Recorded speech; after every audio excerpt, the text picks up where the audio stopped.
All right. Well, good evening to you, and welcome to the first ever medieval history lecture on YouTube. Well, you've seen all kinds of things this past couple weeks, and here's something new still. Anyways, more and more schools are doing something along these lines, and we're just going to give it a little try here in a week where we need to cover a lot of ground. So, tonight we'll be talking about the Severan Dynasty, which, as you can see, lasts quite a few decades and is going to be the last stable dynasty the Roman Empire will see, at least on the western side of that empire. After this, things are going to spiral into what's called the crisis of the third century, where Rome almost nearly meets its end. The Severan dynasty comes to us just after the reign of this guy. This is Commodus, of course, being played here by Joaquin Phoenix in the famous movie Gladiator. Like Titus, Commodus was a true blood heir to his office, one of only three we're going to meet with, really, in the stable dynasties of the empire. And that's over 200 years, only three emperors were able to pass the throne down to their sons. Now, you know, as we stated before, in the Antonine dynasty, that really wasn't an ideal at all. They were trying instead to pass the office to someone who was well equipped rather than someone who was just a direct descendant. Uh, Unlike Titus, Commodus was debauched, reckless, and generally a terrible emperor. Like Nero, on the other hand, Commodus was, of course, um, for a while willing to take advice from experienced statesmen, but eventually people figured out that he had tendencies toward the carnal, and those people began to manipulate him and use those tendencies to gain leverage in the government. And before long, Commodus was living in total debauchery, and Rome was suffering. And one of the primary ways it suffered was by the inordinate attention to the provinces and the neglect of Italy. Now, add to this the fact that Commodus was very indulgent and under the sway of his own Praetorian Guard and other army officers. This meant that in Italy, a person was subject to all sorts of mistreatment and abuse by the powerful Praetorian Guard or other military officials. Later in his reign, there were even some roving bands of ex-soldiers ravaging the countryside. Commodus seemed not even to notice. Of course, he did have problems out on the frontiers. The Germanic tribes, the tribes in the Parthians in the east. This was a constant threat during the end of the second and all the way through the third century. But eventually, a great fire breaks out in Rome, and widespread opinion is that it is a judgment on Commodus, and he is very soon assassinated by a small but very willing group who were all blacklisted by him and set for future execution. This included his very own wife at the time, who herself was slated for execution. Commodus was like one of those emperors we read about in Suetonius, kind of a Tiberius sort of character, if you will. Well, he was followed, interestingly, by a guy who was a lot like Nerva. This is sort of a similar transition period if you want to go back and think about Domitian and the reign of terror that was his reign. Afterward, the senators needed someone reliable, they needed someone predictable, and well respected and loyal to themselves. So they picked Nerva, right? Well, this is Pertinax. He's the same kind of character as Nerva. He's just an old guard, very reliable kind of emperor. However, he meets with the same problem Nerva met with, which was that he didn't have the respect of the soldiers. And he not only didn't have their respect, but he was doing a lot to restrain them. They were out of control, and Pertinax was taking measures to put them back in control. And they didn't like it. Now, the problem is that Nerva had Trajan. Trajan was a military man, and he knew how to handle the soldiers, and he had their respect. Pertinax had no one like that, and was killed in 3 months by his own Praetorian Guard. So, in the same way that Nerva was kind of surrounded in his own palace and was able to escape, and then turned things over to Trajan, who helped him out a lot. Pertinax was surrounded, but he had no way out, and he was killed. 3 months. However, interestingly enough, his is not the shortest tenure of Roman emperor ever. That goes to this guy, Didius Julianus, who got it all for 3 weeks. Wow. Well, essentially, the Praetorian Guard, after the death of the previous emperor, was simply willing to give the office to the highest bidder. Julianus came out on top, and there were other competitors. He was paying them lots and lots of money, some of which he probably didn't actually have. And he took office, but not for very long at all. Word immediately got out to the provincial commanders, and the scenario is very similar to other scenarios in Rome's history, where immediately the legions declare their loyalty to not to the current emperor, but to whoever is their commander. And among these guys was one named Severus, that is Septimius Severus. And the Senate was so willing for him to come to Rome that they orchestrated the execution of Julianus again 3 weeks after he had taken office. Septimius Severus began his reign then in 193 AD and would go on to cross over into the early 3rd century, so had a fairly stable reign. Now, while we're doing comparisons, looking at Pertinax and Nerva, let's compare Severus here to Marius. Now, Marius is going to be somewhere dark in the dark recesses of your memory. That's because he's back in the late Republican period, at the time when things were really kind of unraveling for the Republic. A lot of civil war. You remember Marius and Sulla going at it over who was going to take an expedition out to Asia Minor, and lots of bloodshed. Marius was, of course, the first one to hold like these consecutive consulships, one after another. So Roman law is being thrown in the wastebasket, and there's lots of fighting Roman on Roman. Well, Marius, though, was able to rise as high as he did because he was the soldier's man. I mean, the soldiers respected him, and they respected him because he lived like they did. He wasn't in his posh, air-conditioned tent while they slept outside in the heat. He lived the way they lived, and that's exactly what Severus did as well. It was the same tack that won him the allegiance, and Severus, like Marius, was also willing to see the law bent, if not altogether broken. A few other facts here about Severus. First of all, Severus is called the African Emperor. Okay, he's the African Emperor because his father was, in fact, a native of Libya. His mother would have been Italian, but his father was Libyan. So he was an African emperor. We're going to hear soon about a Syrian emperor. And what you should see in this is that the imperial government is now taking on the same kind of international character as Rome itself, which is now, of course, made up of multiple provinces, and as we've stated earlier, even immigrating barbaric tribes, you might want to say the Germanics. So the demographics of Rome have changed dramatically, and now we can see that at the very top levels.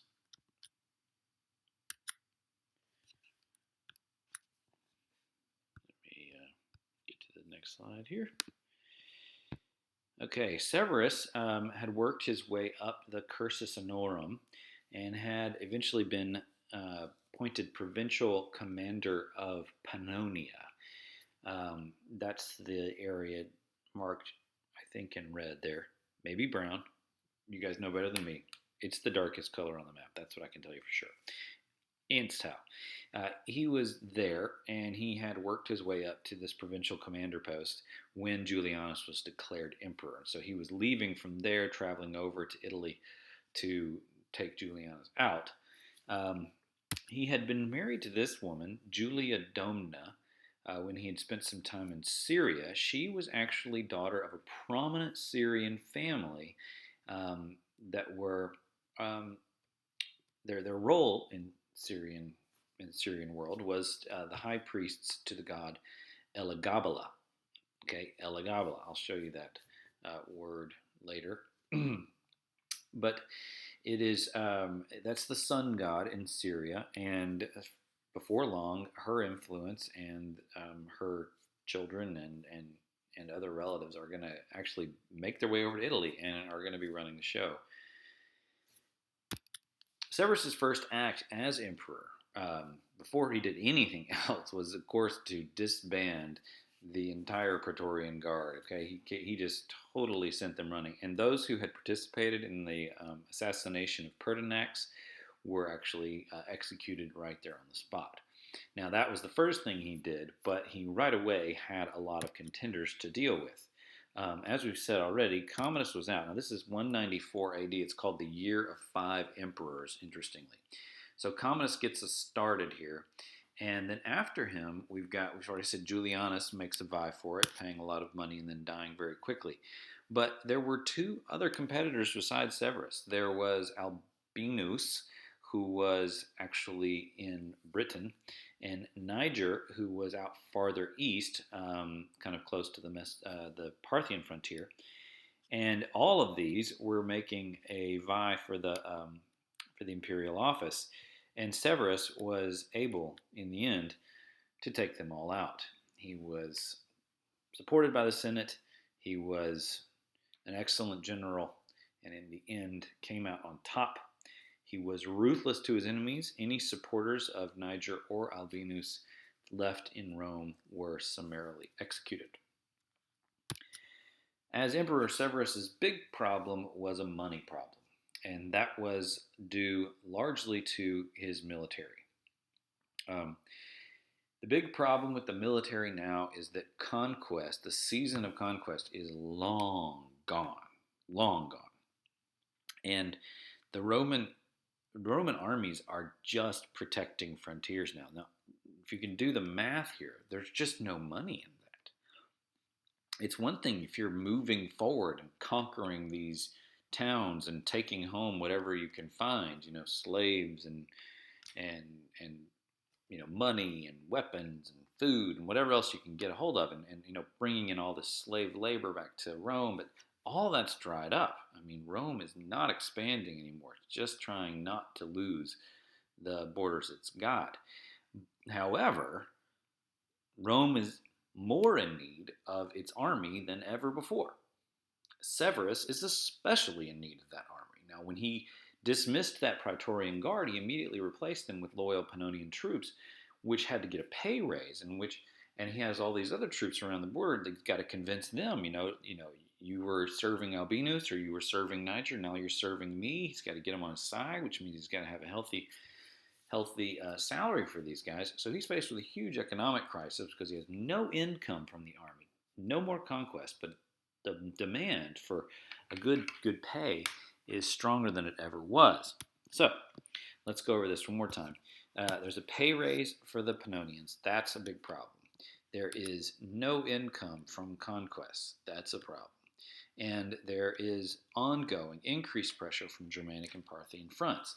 So what's he going to do? Well, the obvious answer, the one you can probably have guessed, is he's going to tax you. Okay, right? So he's going to raise taxes. He's going to increase new taxes. He's going to invent new taxes.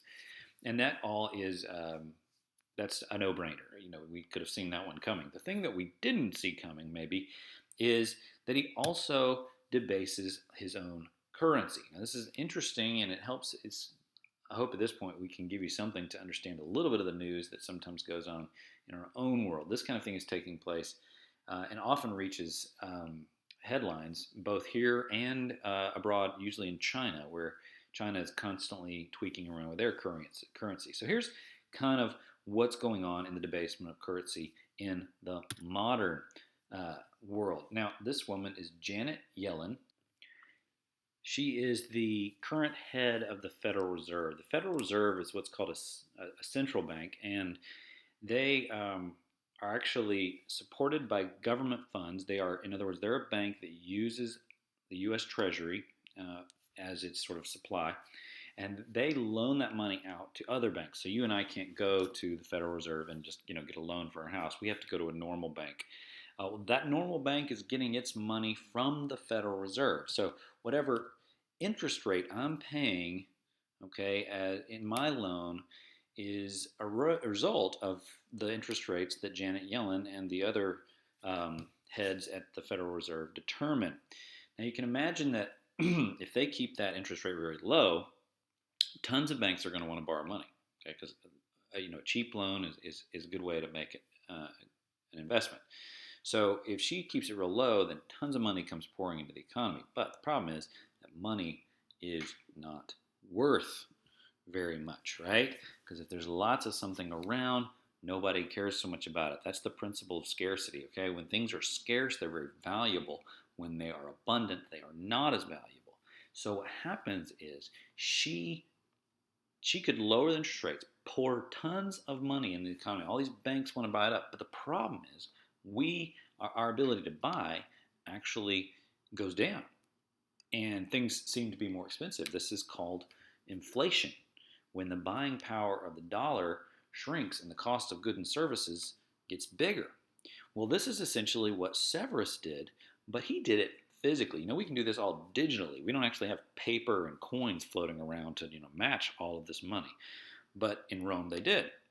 So what he did was he took the denarius and he actually just reduced the amount of silver in it. Right? So he has to pay all of these soldiers a big salary. Got to give them pay raises.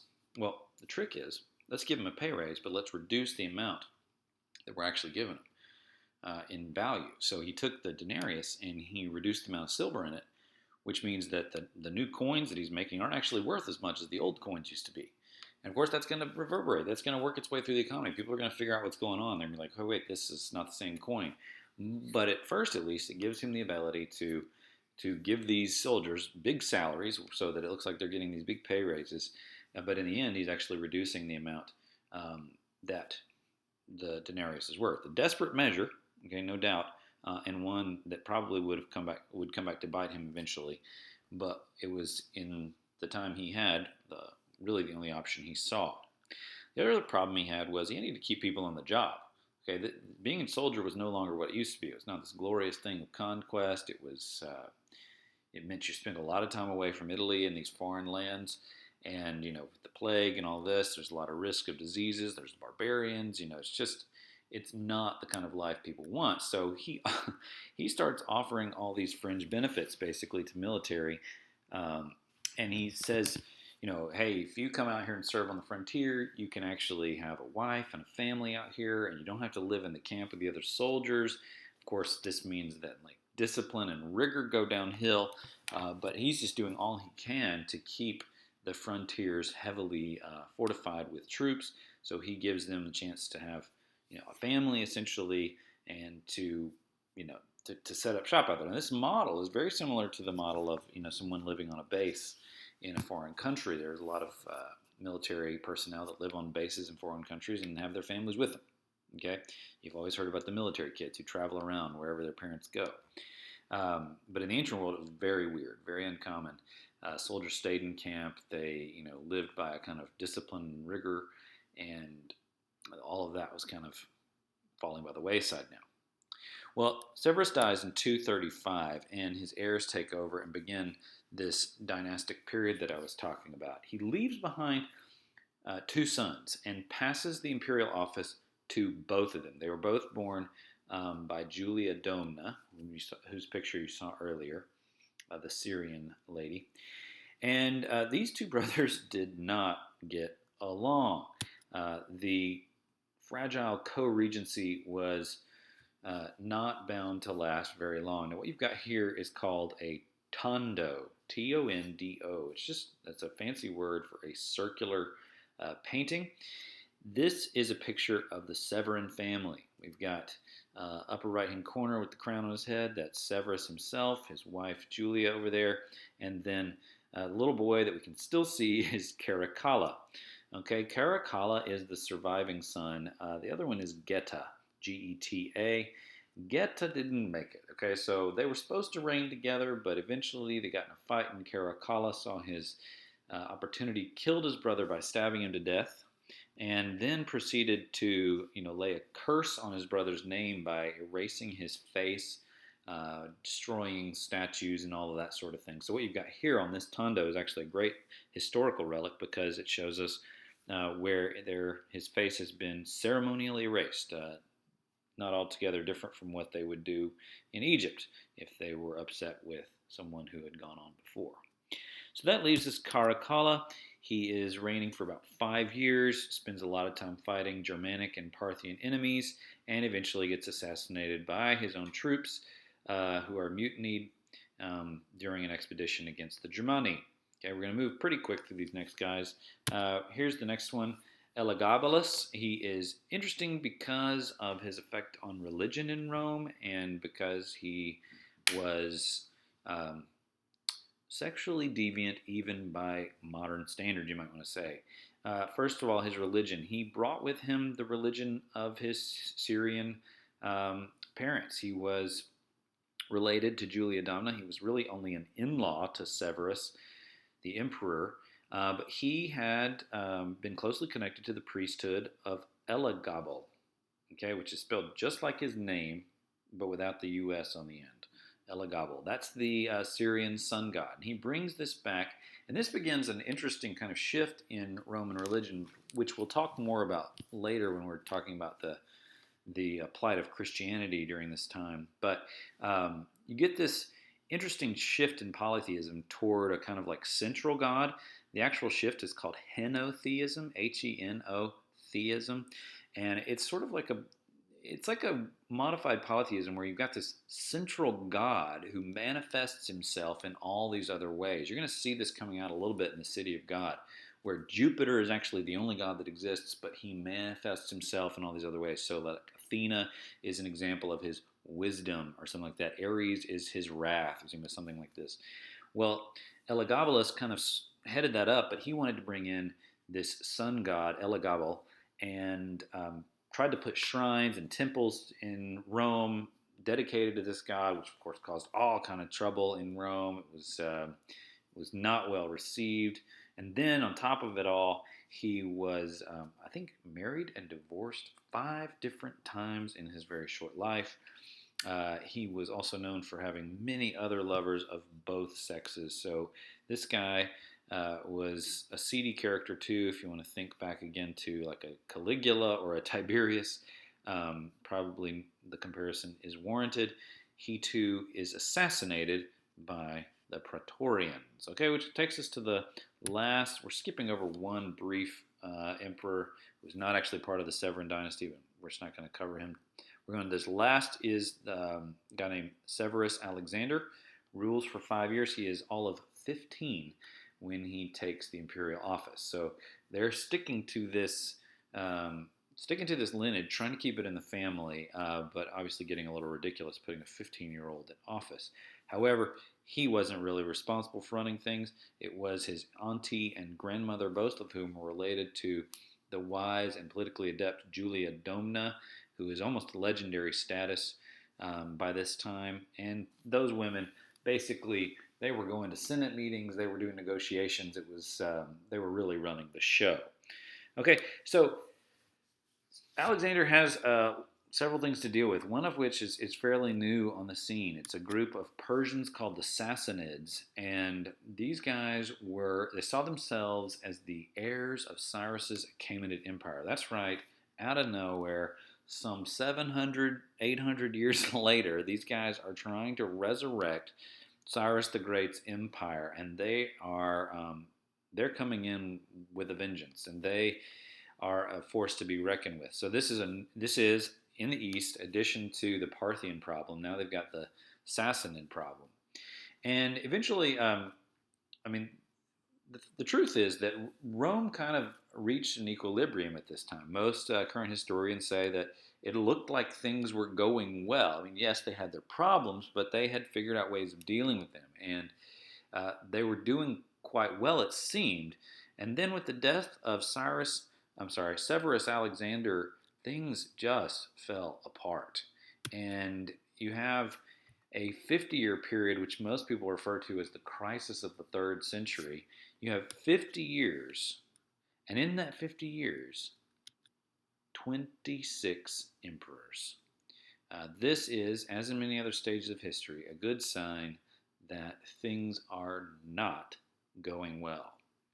If you want to think of the Gutian invasion of the Akkadian Empire, where just the king list has king after king after king, 1 year reigns, 2 years reign.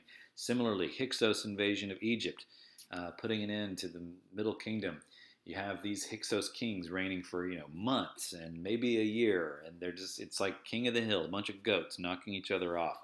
And this is what happened in these 50 years leading up to major reforms by a guy named Diocletian, um, who was responsible for one of the greatest persecutions of the Christian church ever, and then, of course, followed immediately after by the great hero Constantine, who legalizes Christianity and starts an entirely new era of Roman history. But that's it for today. Hope you enjoyed this. Review if you need to, and we'll see you tomorrow.